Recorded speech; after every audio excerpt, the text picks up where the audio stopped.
Assalamualaikum warahmatullahi wabarakatuh. Salam sejahtera bagi kita semua. Perkenalkan, nama saya Franklin Krishna Setapi. Saya berasal dari Ambon dan saya berkuliah di Universitas Patimura Ambon. Untuk itu saya ingin membahas tentang materi Bapak yang sudah Bapak jelaskan selama 3 hari, yaitu tentang hukum acara perdata, hukum acara pidana, dan kasus HAM, dan tentang apa saja wewenang-wewenang paralegal dan apa itu surat kuasa. Yang pertama, dalam hukum acara perdata sendiri saya dapat mengetahui bagaimana cara penanganan dalam segi perdata sendiri, di mana penanganan surat, penanganan dalam hal-hal lain, misalnya kasus-kasus yang bisa kita tangani, yaitu paralegal hanya bisa menangani kasus di dalam non litigasi, yang mana paralegal tidak bisa masuk dalam ranah pengadilan. Misalnya dalam hal ini, paralegal hanya bisa mengantar korban sampai ke ranah polisi saja, tapi untuk masuk ke dalam ranah pengadilan itu bukan tugas dari paralegal, karena paralegal adalah pendamping dari advokat itu sendiri. Dan untuk hukum acara pidana, yang mana Bapak jelaskan sendiri, itu cukup menarik ya, dimana dalam kasus-kasus sendiri di Indonesia hukum pidana yang sudah terjadi, banyak hal yang dapat kita pelajari, misalnya dalam penanganan sengketa dan lain-lain.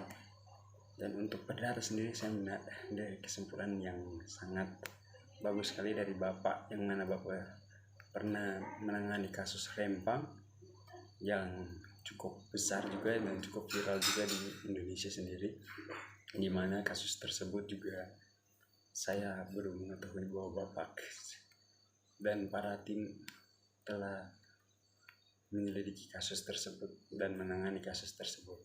Dan untuk paralegal sendiri, saya mulai memahami apa itu paralegal, di mana mereka itu seperti pendamping pengacara atau pendamping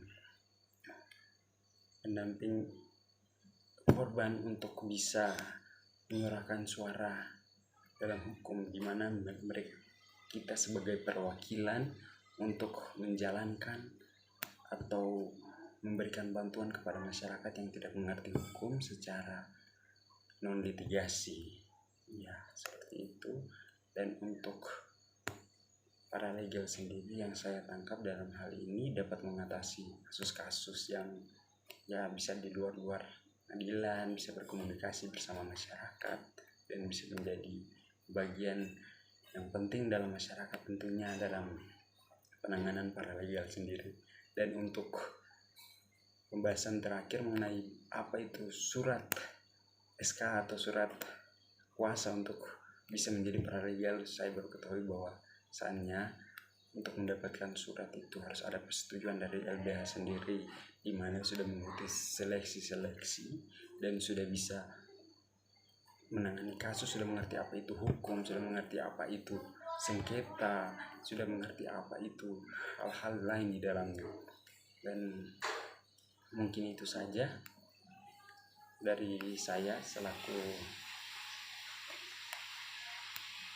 calon LBH. Terima kasih. Wassalamualaikum warahmatullahi wabarakatuh. Terima kasih Pak.